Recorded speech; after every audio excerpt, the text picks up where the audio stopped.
إن الحمد لله نحمده ونستعينه ونستغفره ونعوذ بالله من شرور أنفسنا ومن سيئات أعمالنا من يهده الله فلا مضل له ومن يضلله فلا هادي له وأشهد أن لا إله إلا الله وأشهد أن محمدا عبده ورسوله أما بعد. கண்ணியத்திற்கும் பெருமதிப்பிற்கும் உரிய எல்லாம் வல்ல அல்லாஹ்வின் நல்லடியார்களே, அல்லாஹுடைய பேரருளால் வாரந்தோறும் சனிக்கிழமை மக்ரிப் தொழுகையை தொடர்ந்து குர்ஆனில் இருந்து கேள்விவது நிகழ்ச்சி என்கிற நிகழ்ச்சியை தொடர்ச்சியாக நாம் நடத்தி கொண்டு வருகிறோம். கடந்த சில வாரங்களாக சூரா அல் மாயிதா என்கிற 5வது அத்தியாயத்தின் ஆரம்ப வசனங்கள் ஏறத்தாழ 50 வசனங்கள் இருந்து கேள்விகள் கேட்கப்பட்டு இருக்கிறது. அந்த வசனங்களுக்கான விளக்கங்களும் அளிக்கப்பட்டு இருக்கிறது. அதன் தொடர்ச்சியாக இன்ஷா அல்லாஹ் இன்றைய தினத்தில் சூரா மாயிதாவினுடைய 51வது வசனத்தில் இருந்து 80வது வசனம் வரை உள்ள அதில் வரக்கூடிய ஆயத்துகளுக்கான விளக்கத்தையும் விடைகளையும் நாம் அறிந்து கொள்ள இருக்கிறோம். அதில் ஆரம்பமாக முதல் கேள்வியாக, மார்க்கத்தை விட்டு தடம் புரண்ட கூட்டத்தாரை பற்றி அல்லாஹ் இந்த அத்தியாயத்தில் இடம்பெற செய்திருக்கிறான். ஒரு கூட்டம் மார்க்கத்தை விட்டு தடம் புரண்டுட்டாங்கன்னா அல்லாஹ் என்ன செய்வதாக குர்ஆனில் அல்லாஹ் பேசுகிறான். யார் சொல்லணும்? சரி சரி சரி சரி இவங்க யாரு? சரி, பதில் சரியான ஒரு பதில் தான். மாயிதாவினுடைய 54வது வசனம் ஒட்டுமொத்த இஸ்லாமிய மக்களுக்கும் அல்லாஹ் ரப்புல் ஆலமீன் விடுக்கக்கூடிய ஒரு எச்சரிக்கை பதிவு இது.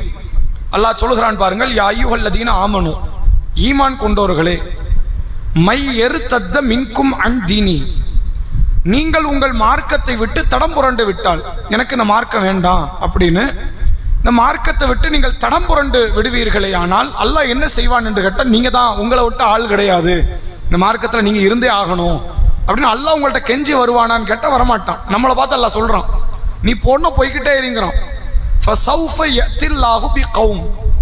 வேற ஒரு கூட்டத்தை நான் அந்த இடத்துக்கு கொண்டு வந்து வைப்பேங்கிறான். நீ இல்லைன்னா இங்க வழிபடுறதுக்கு ஆள் இல்லாம கிடையாது, என்னால படைக்க முடியும். வேற ஒரு கூட்டம் வருவார்கள், நீங்கள் இருந்தால் இருங்க, இல்லாட்டி போங்க, நான் வேற ஒரு கூட்டத்தை கொண்டு வருவேன் என்று அல்லாஹ் இந்த வசனத்தில் சொல்லுகிறான். சரி, வரக்கூடிய கூட்டம் எப்படி இருப்பார்கள்? அல்லாஹ்வா தேர்வு செய்யற ஒரு கூட்டம்ல, அவங்க எப்படி இருப்பாங்க? அல்லாஹ் சொல்லுகிறான் பாருங்கள், யுஹிப்புஹும் வ யுஹிப்பூன் வ யுஹிப்பூனஹும், அவர்களை அல்லாஹ் நேசிப்பான், அவர்களும் அல்லாஹ்வை நேசிப்பார்கள். இந்த நேசம் அவங்கள்ட்ட யார் மேல இருக்கும்னா அல்லாஹ் மேல தான் நேசம். என்னைக்கு நம்ம மார்க்கத்தை விட்டு தடம் புரளுவோம், அல்லாஹ் விட்டு வேற ஆளை நேசிச்சா தடம் புரண்டுரும். நமக்கு அல்லாஹ் வேண்டாம். மனிதர்கள் அதுல யாரெல்லாம் இறை மறுப்பில், இணை வைப்பில், பாவமான காரியத்தில் இருக்கிறார்களோ இவர்களை விட்டு கொடுக்க சில பேருக்கு மனசு வராது. என்னதான் இருந்தாலும் நம்முடைய ஊருக்காரர்கள், நம்முடைய உறவுக்காரர்கள், எனவே இவர்கள் தான் நமக்கு தேவை, அல்லாஹ் வேண்டாம், அல்லாஹ்வுடைய ரசூல் வேண்டாம்னு சில நேரங்களில் அல்லாஹ்வுக்கு விரோதமான எண்ணத்தோடு நாம் வாழ்ந்தால் அல்லாஹ் சொல்கிறான், வேற ஒரு கூட்டத்தை உங்களுக்கு கொண்டு வருவேன். அந்த கூட்டம் அல்லாஹ்வை நேசிப்பார்கள், அல்லாஹ் அவர்களை நேசிப்பான்.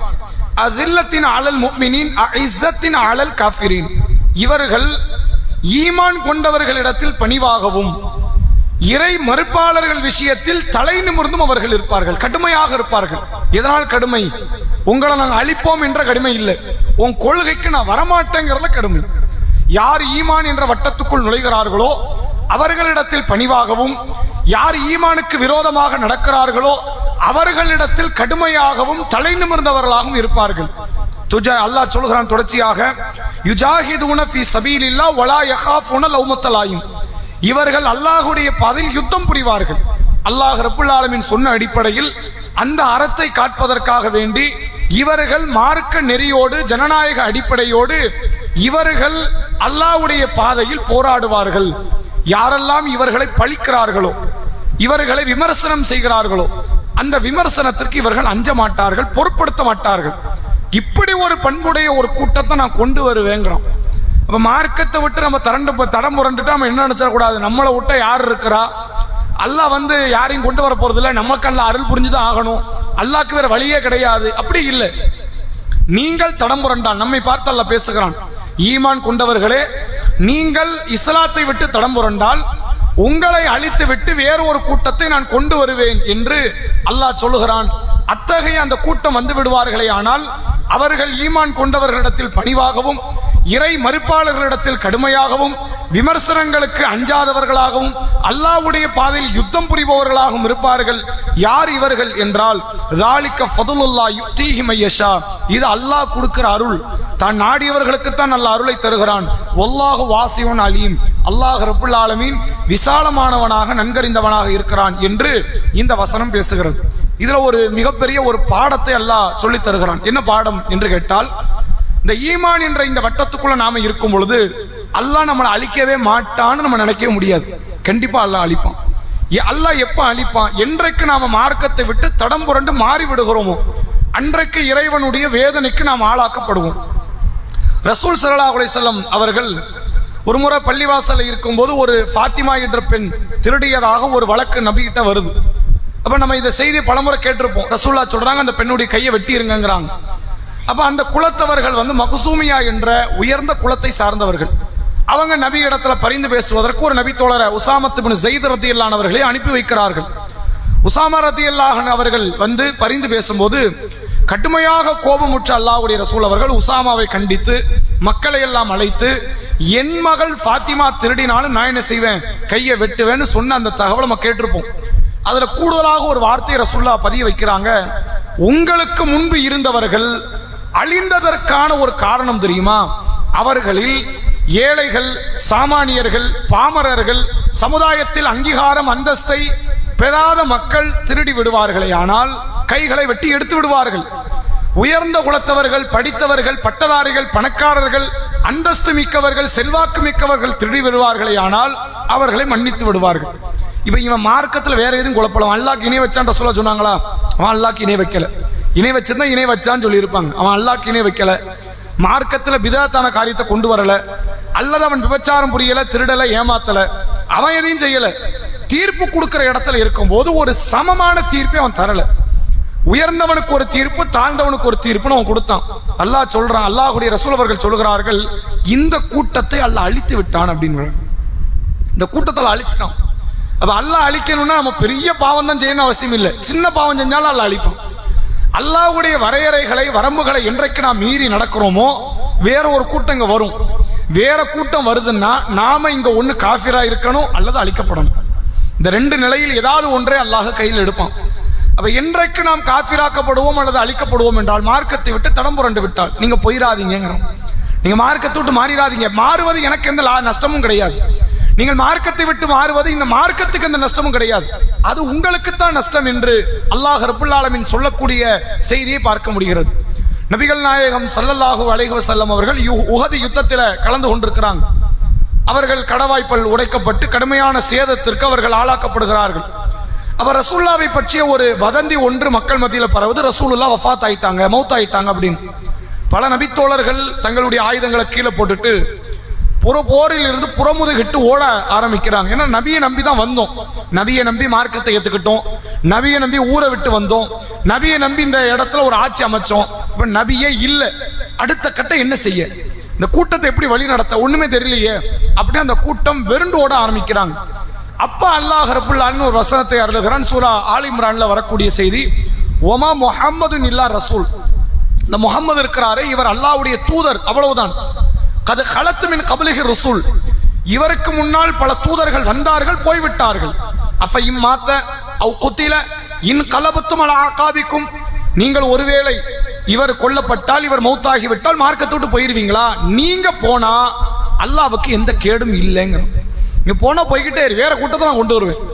நீங்க இருந்ததா இந்த மார்க்கத்தை கடைபிடிக்கணும் அவசியம் இல்லை. யாரை பார்த்து அல்லாஹ் பேசுறான்? உங்களே என்னை பார்த்து பேசல. இந்த சமுதாயத்திலேயே தலை சிறந்த ஒரு ஈமான் கொண்ட கூட்டம் சஹாபாக்கள். சஹாபாக்களை பார்த்து அல்லாஹ் பேசுறான், நீங்க போனா போய்கிட்டே இருங்க.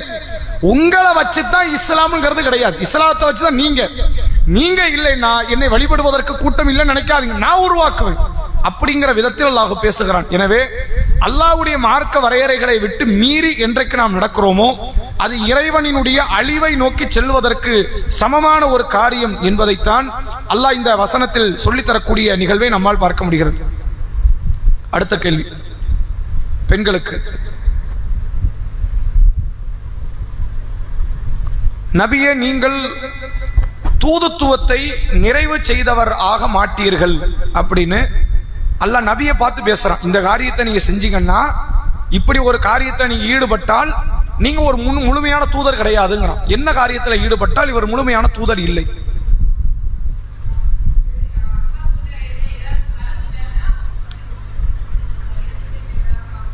அப்படி ரசூலா எதுவும் மறைச்சிருப்பாங்களா? அல்லாஹ் மாயிதாவில் 67வது வசனத்துல ஒரு தகவலை சொல்லுகிறான். யாயுகர் ரசூல், எல்லா இடத்துலயும் நம்ம மொத்த மக்களையும் அழைப்பான், இங்க தூதர் அழைக்கிறான். யாயுகர் ரசூல், தூதரே, பல்லிகமா உன்சில இலைக்கம் ரப்பிக், உங்கள் இறைவன் உங்களுக்கு எதையெல்லாம் சொல்லி கொடுத்தானோ எல்லாத்தையும் எடுத்து சொல்லிருங்க. எல்லாத்தையும் என்ன பண்ணிருங்க, மக்கள்கிட்ட போட்டு உடைச்சிருங்க. இதனால இவன் உள்ளம் பழுதுபடுமே, பாதிக்கப்படுமே, அதெல்லாம் உங்களுக்கு தேவையே கிடையாது. எவன் வாழ்றான் எவன் சாவறான் நமக்கு அது தேவையில்லை. உங்களுக்கு நம்ம என்ன சொன்னோமோ அதை மக்கள்கிட்ட இங்க தெய்வதாட்சனை பார்க்காமல் எடுத்துரையுங்கள் சொல்லிட்டு அல்லாஹ் சொல்றான், இல்லம் தஃபஅல், ஒருவேளை நீங்க சொல்றதுல ஏதாவது கொஞ்சம் பொடும்போக்கோடு மறைத்து ஒளித்து நீங்கள் மக்கள் மத்தியில பிரச்சாரம் செய்வீர்களே ஆனால் ஃபமா பல்லகத ரிசாலத்தஹு, நீங்கள் உங்கள் தூதுத்துவத்தை நிறைவு செய்தவர் ஆக மாட்டீர்கள். நீங்க நபி இல்லைங்க. நீங்க நபியா இருந்தா நான் சொன்னதையெல்லாம் சொல்லிருங்க, யாரையும் பார்க்கக்கூடாது. இதனால இவன் முகம் சொல்லிப்பான், இந்த கருத்தை சொன்ன இவ்வளவு நாள் நம்ம கூட இருந்தோம் ஓடிடுவான், ஓடுனா ஓடிட்டு போறான். நான் சொன்ன செய்தியை நீங்க எடுத்து சொல்லுங்கள், யாருக்கும் நீங்கள் பயப்படக்கூடாது. பயப்படாம இந்த கருத்தை எடுத்து சொல்லுங்க. ஒருவேளை பயந்து நான் இந்த கருத்தை எந்த காரணத்தை கொண்டு வாயை திறக்க மாட்டேன் சொல்ல மாட்டேன் என்று நீங்கள் ஒருவேளை இருந்து விட்டால் நீங்கள் ஒருபோதும் தூதுத்துவத்தை நிறைவு செய்தவர் ஆக மாட்டீங்க. இது ஒரு மிஷன், இது அல்லாஹ் ரப்புல் ஆலமீன் கொடுத்த ஒரு முக்கியமான ஒரு பணி. இந்த பணி எப்ப நிறைவு செய்ய முடியும்? நீங்க தூதர் ஆயிட்டாலே நிறைவாயிருமான்னு கேட்டா ஆகாது. எல்லாத்தையும் நான் சொல்லிட்டேன்னு சொன்னாதான் அது நிறைவாகும். அப்படி நீங்கள் சொல்லி விடுங்கள், நிறைவு செய்து விடுங்கள் என்று அல்லாஹ் நபியை பார்த்து ஒரு வார்த்தையை சொல்லுகிறான். இந்த வார்த்தையே இது இப்படி அல்லாஹ் சொல்லணும், என்ன காரணம் அப்படின்னு கேட்டா, நபி எப்படியும் பயந்தாங்களா அப்படின்னு கேட்டா எதுக்கும் பயந்தது இல்லை. தன்னுடைய சுய காரியங்கள் ரசூலா பயந்த நிகழ்வுகள் உண்டு. மக்களுக்கு சொல்லக்கூடிய காரியத்தை ரசூலா என்னைக்கு பயந்தது கிடையாது. உதாரணத்துக்கு நீ எடுத்துக்கங்க, ரசூலுல்லாஹ்வினுடைய மாமி மகள் ஸைனப் ரலியல்லாஹு அன்ஹா, ரசூலுல்லாஹ்வுக்கு முறப்பொண்ணு, நபியால் திருமணம் முடிக்க முடியும் என்ற இடத்தில் உள்ள அந்த மகளை, அந்த பெண்ணை ரசூல் ஸல்லல்லாஹு அலைஹி வஸல்லம் அவர்கள் தன்னுடைய வளர்ப்பு மகனுக்கு திருமணம் முடித்து வைக்கிறார்கள். வளர்ப்பு பையன் யாருன்னா ஸைத் பின் ஹாரிஸ் ரலியல்லாஹு அன்ஹு அவர்கள். அவங்களுக்கு கல்யாணம் முடிச்சு வச்சுட்டாங்க. கல்யாணம் முடித்து அவர்களுடைய திருமண பந்தம் நல்லபடியா போய்கிட்டு இருந்த வாழ்க்கை திடீர்னு அவர்களுக்கு மத்தியில் ஒரு மனக்கசப்பு, இவருக்கு ஒரு தாழ்வு மனப்பான்மை, இந்த ரெண்டு பேருக்கு மத்தியில் ஒரு மன ஒற்றுமை இல்லை. ரெண்டு பேரும் சுமூகமாக விவாகரத்து செய்து கொள்கிறார்கள். எந்த தப்பு இல்லை. அவரும் அல்லாஹ் நாடினால் சொர்க்கவாசி, ஸைனப் ரலியல்லாஹு அன்ஹாவும் இன்ஷா அல்லாஹ் சொர்க்கவாசி, அதில் மாற்றம் இல்லை. ரெண்டு பேருக்கும் மனசு ஒத்து வரல, நம்ம பிரிஞ்சிருவோம்னு பிரிஞ்சுட்டாங்க.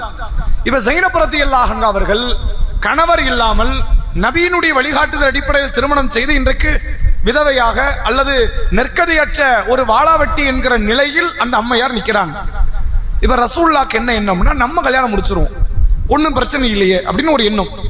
ஆனால் அன்றைக்கு அரபுகள மக்கள்கிட்ட இருந்த ஒரு பழக்கம், இது எங்க மக்காவிலும் இந்த கலாச்சாரம் இருக்கிறது, மதீனாவிலும் இந்த கலாச்சாரம் இருக்கிறது. என்ன கலாச்சாரம்னா, வளர்ப்பு மகனாக பார்க்கப்பட்டவர்கள் சொந்த மகன். ஒரு பிள்ளை எடுத்து நீங்க வளர்த்துட்டீங்கன்னு வைங்க, நீங்க வளர்த்தா அது உங்க பிள்ளை, நீங்க தான் வாப்பா, நீங்க தான் அம்மா, அப்படிதான் பார்க்கப்படும். நீங்க பெத்தாதான் வாப்பா அப்படிங்கிற சட்டமெல்லாம் அவங்கள்ட்ட கிடையாது. நீங்கள் எடுத்து வளர்த்தாலே அது உங்கள் மகன், உங்கள் மகளாகத்தான் பார்க்கப்படும். சொத்துல பங்கு கொடுக்கணும், மகரமாகத்தான் பார்க்கப்படும், எல்லா சட்டமும் பொருந்தும். அப்ப அந்த அடிப்படையில் ஸைதை என்ன நான் செய்த வளர்ப்பு மகனா பார்க்கிறேன், சமுதாயம் வளர்ப்பு மகனா பார்க்கல, என் சொந்த மகனா தான் பார்க்கும். என் சொந்த மகனாக ஸைது இருந்தா ஸைதுடைய கல்யாணம் முடிச்ச பொண்ணு எனக்கு யாரு? மருமகள். அப்ப மருமகளை நான் கட்ட முடியுமா? கட்டின என்ன ஆகும்? அவன் அப்படிதான் நடப்பான். மருமகள் இல்ல, குர்ஆன் படி ஸைனப் மருமகள் கிடையாது, ஹதீஸ் படி ஸைனப் மருமகள் கிடையாது, அது ஒரு அந்நிய பெண். விரும்பினா கல்யாணம் முடிங்க, உங்களுக்கு விருப்பம் இல்லைன்னா விட்டுட்டு போங்க, ஒன்றும் பிரச்சனை இல்லை அப்படிங்கிற இடத்தில் உள்ள ஒரு அம்மையார். ஆனால் ரசூலுல்லாஹ் பார்க்கறாங்க, கல்யாணம் முடிக்கலாம், ஊர் உலகத்தில் என்ன சொல்லுவார்களோ அப்படின்னு ரசூலுல்லாஹ் பயந்தாங்க. அந்த எண்ணத்தை மறைச்சிட்டாங்க. அப்ப அல்லாஹ் வசனத்தை இறக்கி, ஜைனப நான் என்ன செஞ்சுட்டேன், உங்களுக்கு கல்யாணம் முடிச்சு வச்சுட்டேன், நீங்க ஜைனப திருமணம் முடிங்க அப்படின்னு அல்லாஹ் ரப்புல் ஆலமீன் சொல்லக்கூடிய செய்தியை பார்க்க முடிகிறது. பிற்காலத்தில் இந்த ஜைனப் ரலியல்லாஹு நபிகளாருடைய மனைவி, நம்முடைய தாய்மார்களில் ஒருவர், அவங்க சொல்றாங்க மற்ற மனைவிமார்களை பார்த்து, ஆயிஷாவை ஹப்சாவை எல்லாம் பார்த்து, உங்களுக்கெல்லாம் கல்யாணம் முடிச்சது உங்க வாப்பாவோ உங்க அண்ணனாகவோ இருக்கும், எனக்கு கல்யாணம் முடிச்சு பொறுப்புதாரியாக நின்னது அல்லாஹ் தான் கல்யாணம் முடிச்சு வைத்தான் என்று ஜைனப் ரலியல்லாஹு சொன்னாங்க. அப்ப ரசூலுல்லாஹ் சில நேரத்தில் சில காரியத்தை மறைச்சது உண்மை. எதை மறைச்சாங்க? தனக்கான காரியம், அது மக்களுக்கான காரியம் கிடையாது. தன்னுடைய நிகழ்வுகளுக்குள்ளே காரியங்களை மறைத்தார்கள். நான் அல்லாஹ் கண்டிச்சான், இது மறைக்க கூடாது.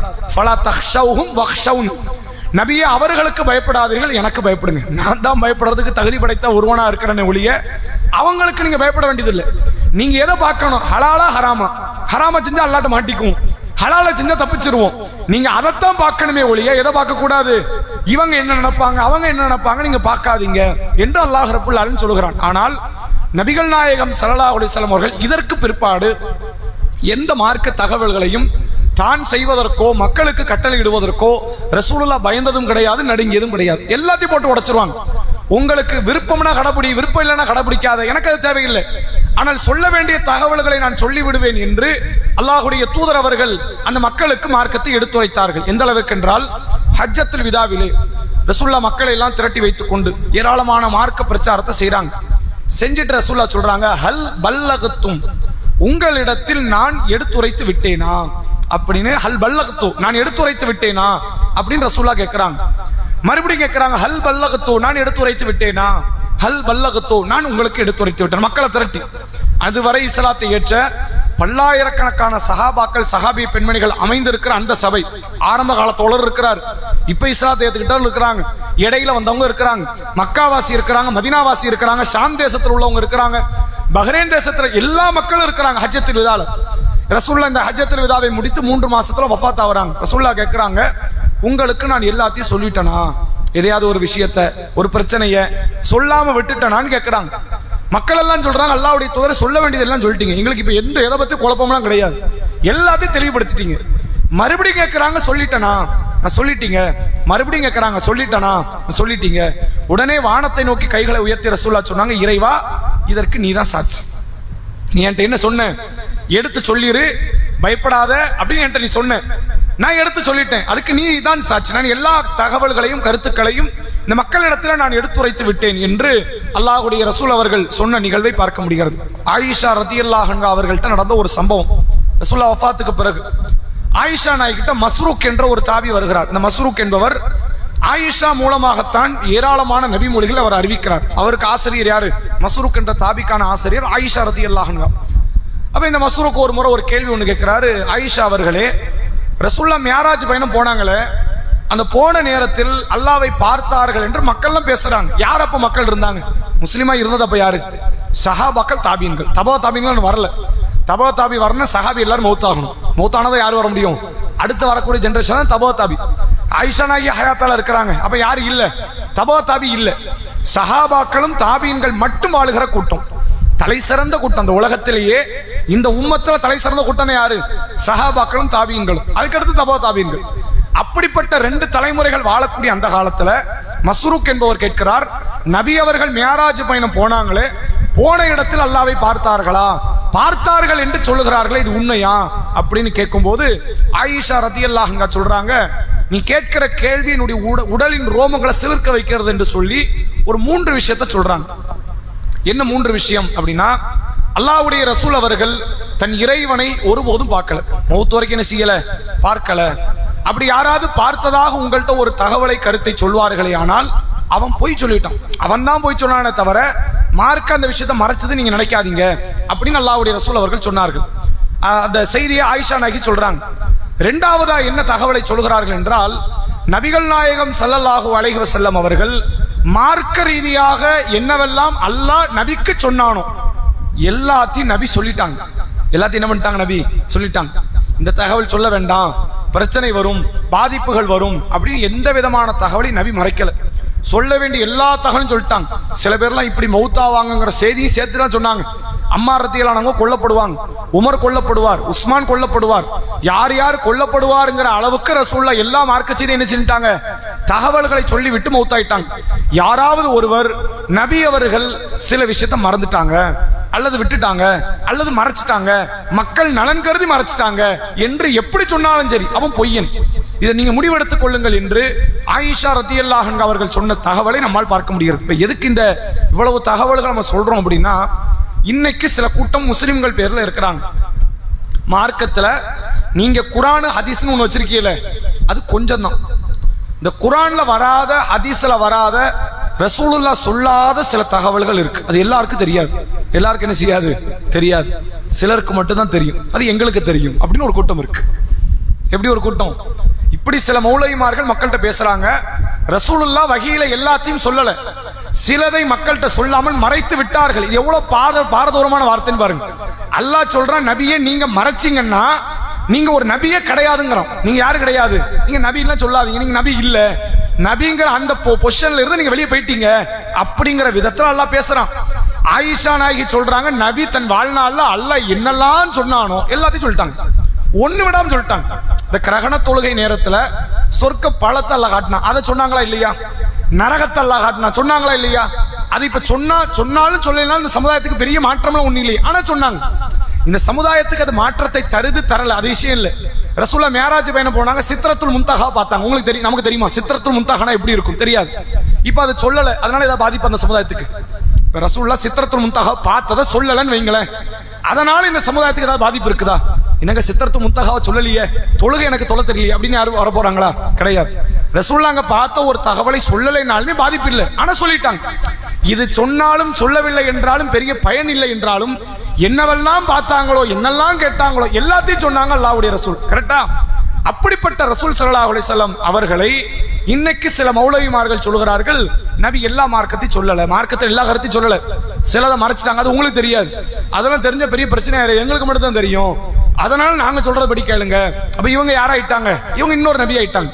நபி தான் நமக்கு மார்க்கத்தை சொல்லணும், நபியே சொல்லி தரல, இவங்க தான் சொல்றாங்க. இவங்க யாரு? இன்னொரு நபி என்கிற விதத்தில் சில கருத்துக்களை முன்மொழியக்கூடிய நிகழ்வை பார்க்க முடிகிறது. அதுக்கு அவங்க ரெண்டு ஆதாரத்தை வைப்பாங்க, முன்னெடுத்து வைப்பாங்க.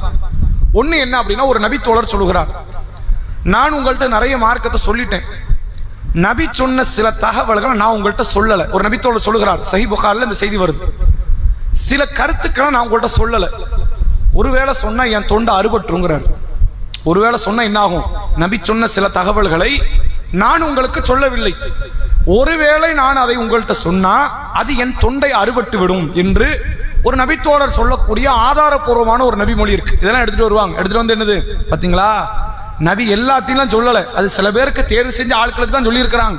அவங்களும் வெளியே சொன்னாங்களா, என்னென்ன சொன்னாங்க சொல்லியிருக்கணுமா இல்லையா? அவங்களும் வெளியே சொல்லல அப்படின்னு சொல்லி இப்படி ஒரு கருத்தை முன்மொழியக்கூடிய நிகழ்வு இருக்கு. அது உண்மையிலே அப்படி நடந்தது உண்மைதான். ஆனால் ரசூலுல்லாஹ் மார்க்கத்தை பத்தி சொல்லல, அது ஆட்சியை பத்தி சொன்னாங்க. இதுக்கப்புறம் ஆட்சியில என்ன குழப்பங்கள் வரும், யார் யாருக்கு பதவிகள் கிடைக்கும், பாதிப்புகள் கிடைக்கும், அது தேவையில்லையே. அது உம்மத்துக்கு தேவையா? அது தேவையே கிடையாது. அதனால தான் அவர் சொல்லுகிறார், நான் இதை சொன்னேன் தொண்டை அறுபட்டுன்றார். நான் இந்த தகவலை வெளியே எடுத்துட்டு வந்து சொன்னோம்னா என் தொண்டை அறுபட்டு விடும், என்ன அறுத்துருவாங்க, கொன்றுவாங்க, அப்படி ஒரு குழப்பம் நடக்கும். இந்த குழப்பத்தை பத்தி நபி முன்னாடி என்று சொல்லிட்டாங்க அப்படின்னு நபி தோழர் சொல்லுகிறார். அப்ப உம்மத்துக்கான நன்மை இல்லை, அது ஒரு குறிப்பிட்ட காலத்தில் ஆட்சிக்கான காரியத்தை அல்லாஹ்வுடைய ரசூல் சொல்லி இருக்கிறாங்க. அதை கொண்டு என்ன பயன் இருக்கு? அதை கொண்டு ஏதாவது தேவை இருக்கா? ஒரு உதாரணத்துக்கு, உமர் ரலியல்லாஹு கொல்லப்படுவாங்க, நபி சொல்லல அப்படின்னு வச்சுக்கோங்களேன், அதனால சமுதாயத்துக்கு ஏதாவது பாதிப்பா? நபி சொல்லாம போயிட்டாங்க, உமர் ரலியல்லாஹு கொல்லப்பட்டுட்டாங்க, நபி சொல்லலையே, அதனால ஏதாவது பாதிப்பு இருக்க போதா? கிடையாது. உம்மத்துக்கான நேர்வழி காரியங்கள் எதையுமே ரசூலுல்லாஹ் சொல்லாமல் போகல. இன்னொரு செய்தி சொல்லுவாங்க, நபி அவர்கள் சொன்னதாக ஒரு தகவல் வருது, ஒரு செய்தி. நபிகளார் சொன்னார்கள், லவ் தஅல்லமூன மா அஅல்லமு, நான் அறிந்ததை எல்லாம் நீங்கள் அறிந்தால், நான் அறிந்ததை எல்லாம் நீங்கள் அறிந்தால், லலஹிக்தும் கலீலா வல பகைத்தும் கதீரா, நீங்கள் குறைவாகத்தான் சிரிப்பீர்கள், அதிகமாக என்ன செய்வீர்கள்? அழுது கொண்டு இருப்பீர்கள். அப்ப நபிக்கு தெரிஞ்ச எல்லாம் நமக்கு தெரியல, பாத்தீங்களா? எப்படி நபிக்கு தெரிந்த செய்திகள் எல்லாம் நமக்கு தெரியாது, அதனால மார்க்கத்துல சில விஷயத்தை நபி மறைச்சது உண்மைதான் அப்படின்னு அப்பட்டமாக குர்ஆனுக்கு விரோதமாக, ஹதீஸுக்கு விரோதமாக பேசுறாங்க. அந்த செய்திக்கான அர்த்தமே வேற. நான் அறிந்ததை எல்லாம் நீங்கள் அறிந்தால் நீங்கள் குறைவாக சிரிப்பீர்கள், அதிகமாக அழுவீங்கன்னா, நரகங்கிறத நம்ம கேட்டோம், நபி நரகத்தை பார்த்தாங்க, உண்மைதானே? பார்த்ததை கொண்டு வர முடியும்? கொண்டு வர முடியாதுல்ல. ரசூலுல்லாஹ் நரகத்தையே பார்த்து நரகத்தின் வெப்பம் என் தாடியை கரிக்கிருமோ நான் பயந்தேன்னாங்க. சொர்க்கத்தை பார்த்துட்டு அந்த மாளிகையினுடைய பிரம்மாண்டத்தை பார்த்துட்டு உள்ள போக ஆசைப்பட்டேன்னாங்க. இவ்வளத்தையும் நபி எப்படி சொன்னாங்க? வாய் தகவலா சொன்னாங்க. நமக்கு தகவலா தான் வந்துச்சு. யாருக்கு? அபூபக்கருக்கே தகவலா தான் வந்துச்சு. ரசூலுல்லாஹ் கண் கூட விஷுவலா பார்த்தாங்க. அப்ப பார்த்த நபரும் கேட்ட நபரும் ஒண்ணாக முடியுமா? அதைத்தான் சொல்றாங்க. நான் பார்த்தேன், நீங்க கேட்டீங்க என்றது கருத்தை தான் கேட்டீங்க. நான் அறிந்ததை எல்லாம் நீங்கள் அறிந்தால், நான் பார்த்ததெல்லாம் நீங்க பார்த்திருந்தீங்கன்னு வைங்க, நீங்கள் குறைவாகத்தான் சிரிப்பீர்கள், அதிகமாக அழுது கொண்டு இருப்பீர்கள் என்ற கருத்தில் தான் அல்லாஹ்வுடைய ரசூல் அவர்கள் சொன்னார்கள். நபி அவர்கள் எந்த மார்க்க செய்தி மறைக்கல. அலி ரலியல்லாஹு அன்ஹு பிற்காலத்துல ஒரு செய்தி சொல்றாங்க. ரசூலுல்லாஹ் என்கிட்ட சொன்ன தகவல் என்ன தெரியுமா? வலா கபரன் முஷ்ரிஃபன் இல்லா சவ்வைத்தா, எந்த கபரையும் இடிக்காமல் விட்டு விடாதே என்றார்கள். எந்த கற்சிலைகளையும், இஸ்லாமியர்கள் வணங்கக்கூடிய எந்த ஒரு கற்சிலைகள் இருந்தாலும் சரி, அதை உடைக்காமல் விட்டு விடாதே என்று சொன்னார்கள். ரசூலுல்லாஹ் இதை தவிர்த்து என்கிட்ட எந்த மார்க்க செய்தின்னு சொல்லல. நான் மறைச்சேங்கிறாங்க. நான் மறைக்கலாம் இல்லை. நபி என்று சொன்ன எல்லா விஷயத்தையும் நான் சொல்லிட்டேங்கிறாங்க. சஹாபாக்களில் அபூ ஹுரைரா சொல்கிறார், நபி சொன்ன எல்லா தகவலையும் நான் மக்கள்கிட்ட சொல்லிடுவேன். ஆயிஷா நாயகி எல்லா தகவலையும் சொன்னாங்க. எனவே ரசூலுல்லாஹ் எதையெல்லாம் மார்க்கம் என்று அவர்கள் உள்ளத்துக்கு வந்ததோ அத்தனையும் சஹாபாக்களுக்கு வந்தது. சஹாபாக்களுக்கு எதுவெல்லாம் வந்ததோ அத்தனையும் அடுத்த தலைமுறைகளுக்கு வந்து அது குர்ஆனாக ஹதீஸாக தொகுக்கப்பட்டு இருக்கிறது. எந்த மார்க்க கருத்து என்ன ஆகல, மறையல, ஒளியல.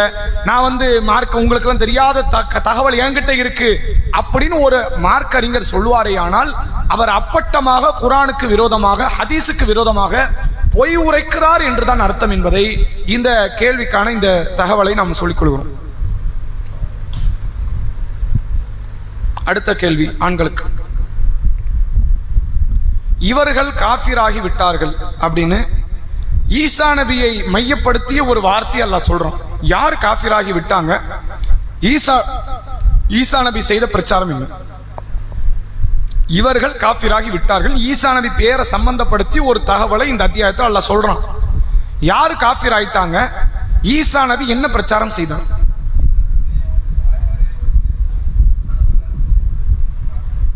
சரி, ஈசா நபி என்ன பிரச்சாரம் செய்தார்?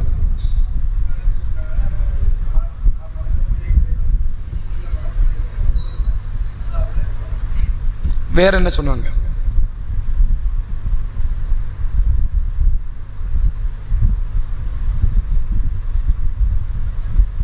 சரி, பெண்கள்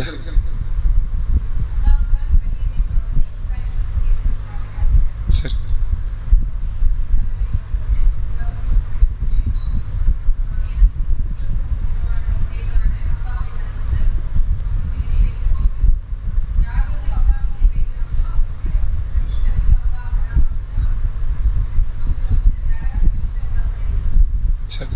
அநியாயக்காரர்களுக்கு எந்த உதவியாளர்களும் இல்லை.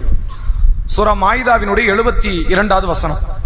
இந்த தௌஹீதினுடைய ஆழத்தை சொல்லக்கூடிய சில வசனங்கள்ல இது முக்கியமான ஒரு வசனம். தௌஹீத் எவ்வளவு முக்கியம், அதனுடைய ஆழத்தை அதை தெளிவுபடுத்துகிற வசனம். அல்லாஹ் சொல்கிறான் பாருங்கள், லக்கது கஃபர் அல்லதீன காலு இன்னல்லாஹ ஹுவ மஸீஹ் இப்னு மரியம். ஈசா அலைஹிஸ்ஸலாமுக்கு இன்னொரு பேராக குர்ஆன் சொல்றது மஸீஹ். இதே வார்த்தையை, இந்த பேரை தஜ்ஜாலுக்கும் ரசூலா சொல்றாங்க, மஸீஹ் தஜ்ஜால் அப்படின்னு. இந்த ஈசா நபி தான் அந்த தஜ்ஜாலை கொலை செய்ய இருக்கிறார்கள். அந்த ரெண்டு பேருக்கு ஏன் இந்த பேர் வச்சாங்க அல்லாஹ் தான் அறிவான். நமக்கு அதை பத்தின டீட்டெயில் மார்க்கம் சொல்லி தரல. இப்ப இந்த இடத்துல நீங்க பாருங்க, மரியம் அலைஹிஸ்ஸலாம் அவர்களுடைய மகனார் ஈசா நபி மஸீஹ் என்பவர் தான். அல்லாஹ் என்று எவன் சொன்னானோ அவன் காஃபிராகி விட்டான். அவன் யாராயிட்டான்? அவன் காஃபிர், இஸ்லாத்தை விட்டு வெளியேறியவர் அவர். அல்லாஹ் இந்த வார்த்தையை பதிவு வைக்கிறான். உண்மையிலே அவங்க அப்படியே சொன்னாங்கன்னு கேட்டா அப்படி சொல்லல. இப்போ உள்ள மக்கள் நீங்க எடுத்துக்கோங்க, அவங்க என்ன வார்த்தையை சொன்னார்கள் என்றால் அல்லாவின் மகன் அப்படின்னாங்க. அப்படித்தானே சொல்றாங்க. யாருமே அல்லான்னு சொல்லலையே. இவர் தான் பிதாவா கர்த்தரான்னு கேட்டு பாருங்க. இல்ல, இவர் பிதாவோ கர்த்தரோ கிடையாது. இவர் அந்த பிதா கர்த்தரின் மகன், இவர் சுதன் அப்படின்னு என்ன அர்த்தம்? கடவுளின் மகன் அப்படின்னாங்க. ஆனா அல்லாஹ் இங்க என்ன சொல்றான்? ஈசா நபியை அல்லாஹ் என்று எவன் சொன்னானோ அவன் காஃபிருங்கிறான். அவன் அல்லான்னு சொல்லல, அல்லாஹ்வுடைய பையன். அல்லாஹ்வுடைய பையன் அவன் சொல்றதுல இருந்து என்ன சொல்ல வரான்? இவர் இன்னொரு அல்லான்னு சொல்ல வரான். அதான் அதுக்கு அர்த்தம். மனிதன் போடக்கூடிய பிள்ளைகள் மனித மாதிரி தான் இருக்கும். மாடு போடக்கூடிய குட்டி எப்படி இருக்கும்? மாடு மாதிரி தான் இருக்கும். அல்லாஹ் ஒரு பிள்ளையை பெற்று எடுத்தான்னா அது யாரா தான் இருக்கும், மனுஷனா அது இருக்காது. அவன் சொல்ல வரக்கூடியது என்னன்னா, இது இறைவன் அல்ல, இறைவனின் மகன் என்று சொல்வதன் மூலமாக இவரையும் அல்லாஹ் என்று அவன் சொல்ல வருகிறான். லக்கது கஃபரல்லதீன காலு இன்னல்லாஹ ஹுவ மஸீஹ் இப்னு மரியம். மரியமின் மகனார் ஈசா அலைஹிஸ்ஸலாம் என்ற மஸீஹ் மேசாயா என்று சொல்லப்படக்கூடிய இவரை அல்லாஹ் கடவுள் என்று எவன் சொல்லுகிறானோ அவன் இஸ்லாத்தை விட்டு வெளியேறி விட்டான். இதான தத்துவம். இலங்கையில ஒரு ஆலிம், ஒரு வஃபாத் ஆயிட்டார், ஒரு வயதான ஒருத்தர்.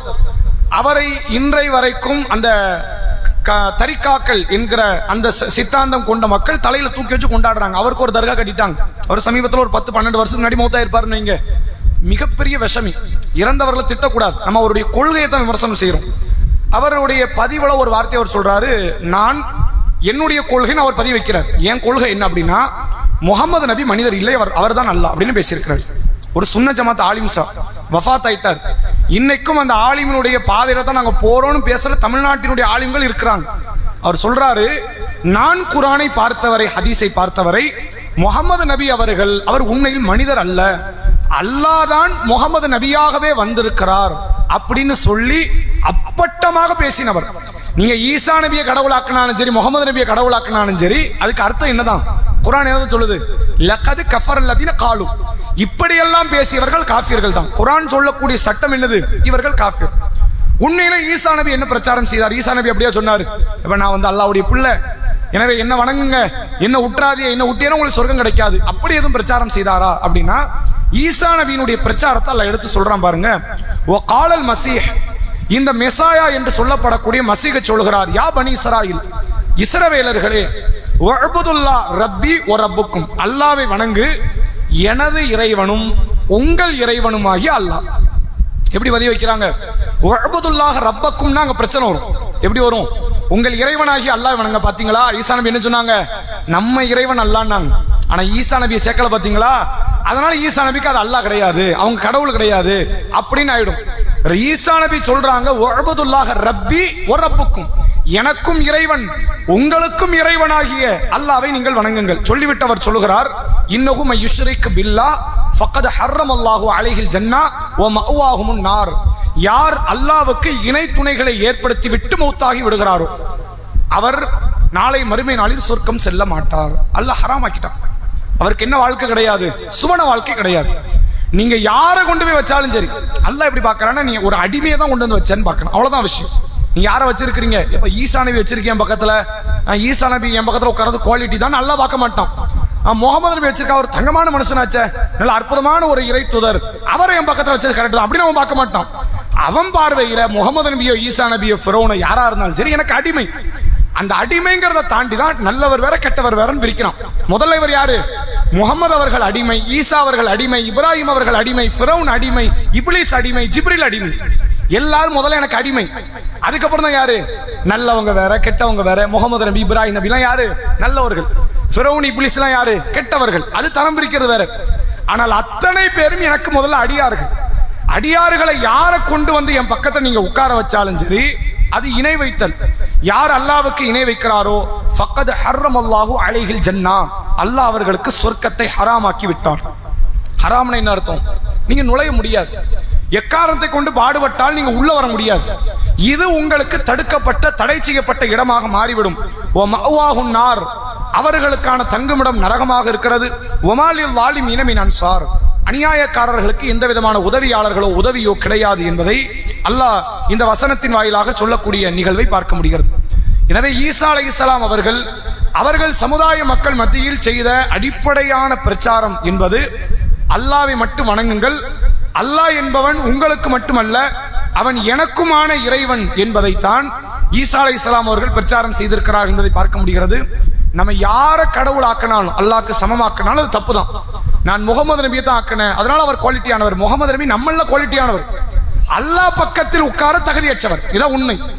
ஈசா நபி நம்மள குவாலிட்டியானவர். நம்மளா ஈசா நபியான்னு பார்த்தா அவர் மலை, நம்மளா மடு. நம்மளா முகமது நபியான்னு பார்த்தா முகமது நபி மலை. நம்மளா இப்ராஹிம் நபியான்னு பார்த்தா இப்ராஹிம் நபி மலை, நம்மளா மடு. ஆனால் இப்ராஹிம் நபி அல்லாஹ் என்று எடுத்தால் அல்லாஹ் தான் ஹக்கு, அவன் அழிவில்லாதவன், இறைவன். இப்ராஹிம் நபியோ மூசா நபியோ ஆதம் நபியோ முகமது நபியோ ஈசா நபியோ யாராக இருந்தாலும் அழியக்கூடிய படைப்புகள், அல்லாஹ்வை பொறுத்தவரை அடிமைகள், ஏனைய அடிமைகளை போன்றவர்கள் என்றுதான் அல்லாஹ் குர்ஆனில் பதிய வைக்கிறான் என்பதை இந்த வசனத்தின் வாயிலாக புரிந்து கொள்ள முடிகிறது. அடுத்த கேள்வி பெண்களுக்கு, ஆண்களுக்கான கேள்வி.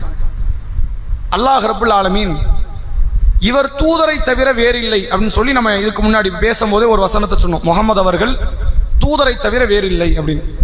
இதே மாதிரி ஒரு வார்த்தையை இன்னொரு இறை தூதருக்கு இந்த அத்தியாயத்தில் பயன்படுத்துறான். இவர் தூதரை தவிர வேறில்லை, இவருக்கு முன்னால் வாழ்ந்தவர்கள் மௌத்தாகி விட்டார்கள் அப்படின்னு ஒரு வார்த்தை பயன்படுத்துற. எந்த தூதரை பற்றி அல்லாஹ் சொல்லுகிறான்? ஆண்கள். நம்ம இன்னைக்கு பேசும்போது கூட ஒரு வசனம் சொன்னோம் ஆல் இம்ரான்ல, ஒமா முஹம்மது இல்லா ரசூல் கது கலத்து மின் கபலிஹி ரசூல். முகமது தூதரை தவிர வேறு இல்லை, அவருக்கு முன்னால் வந்தவர்கள்லாம் போய்விட்டார்கள், நபிமார்கள்லாம் மௌத்தாயிட்டாங்க அப்படின்னு அல்லாஹ் பதிவு வைக்கிறான். இதே வார்த்தையை கொஞ்சம் எழுத்து கூட மாத்தாம இன்னொருத்தருக்கு அல்லாஹ் சொல்றான், இவர் தூதரை தவிர வேறு இல்லை, இவருக்கு முன்னால் வாழ்ந்தவர்கள் மௌத்தாயிட்டாங்க, வஃபாத் ஆயிட்டாங்கிறான். யாரை பற்றி சொல்றான்? பெண்கள். ஈசா நபி. அந்த வசனத்தை சொல்லுங்க.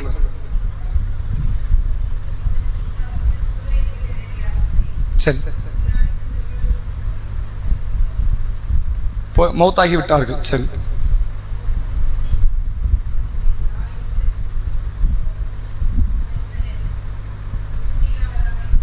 சரி,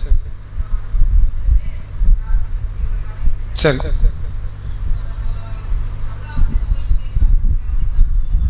சரி.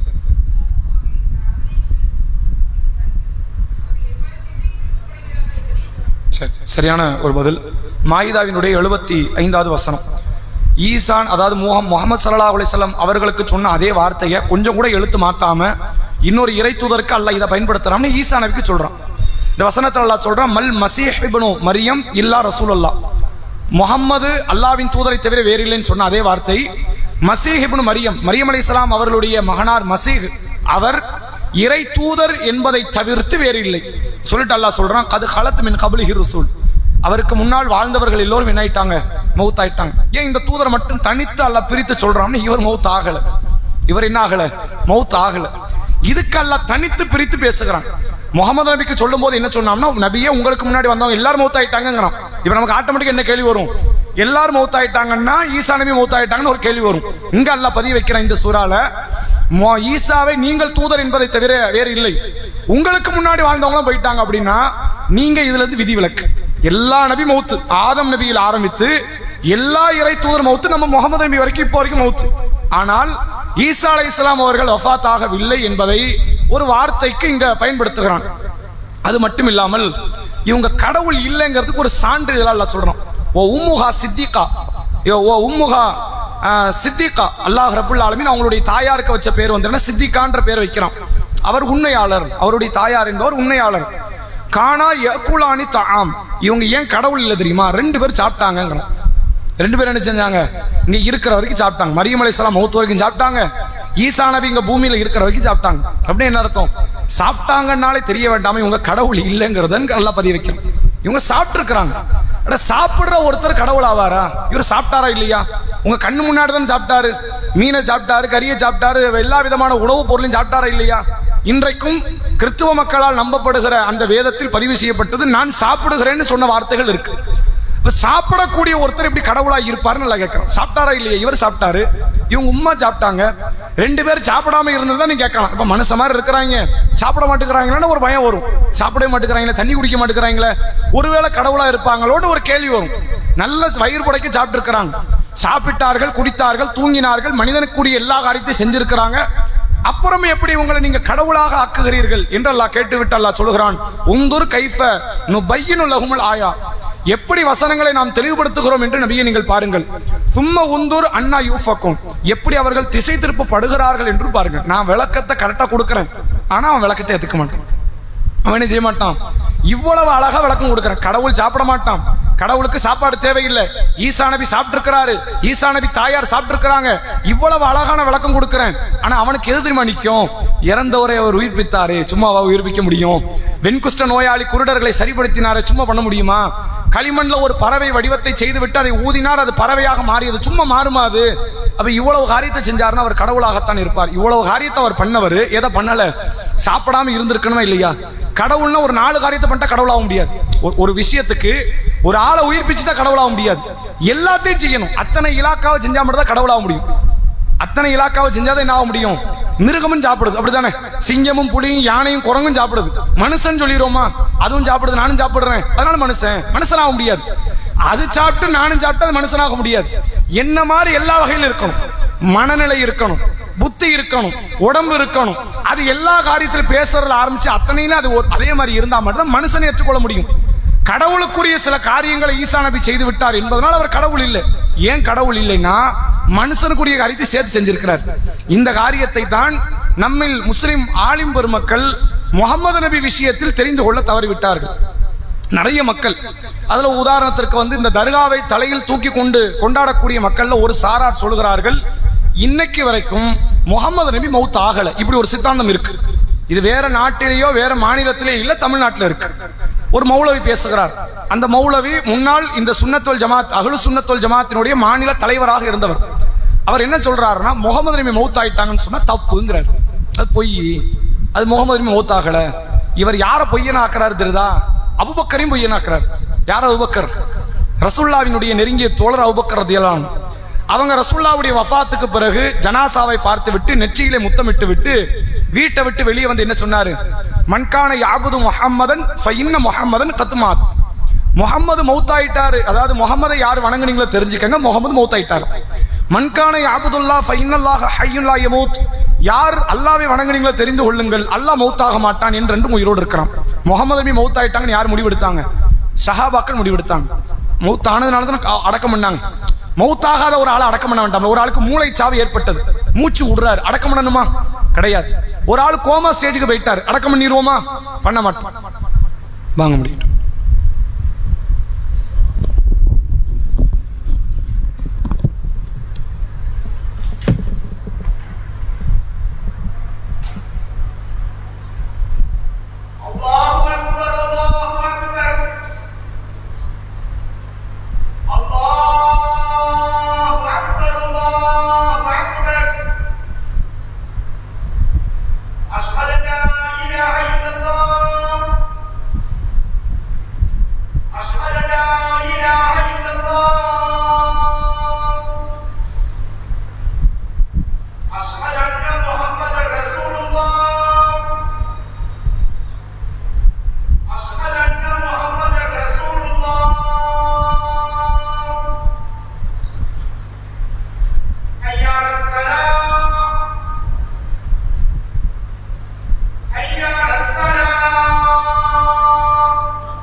அல்லாஹ் ரப்புல் ஆலமீன் இந்த வசனத்தின் வாயிலாக நமக்கு தெளிவுபடுத்தக்கூடிய காரியம், ஒரு மனிதனை கடவுள் என்கிற அந்தஸ்தில் நீங்கள் உயர்த்துவீர்களே ஆனால் மனிதனுக்குரிய பண்புகள் அவன்கிட்ட இருக்கக்கூடாது.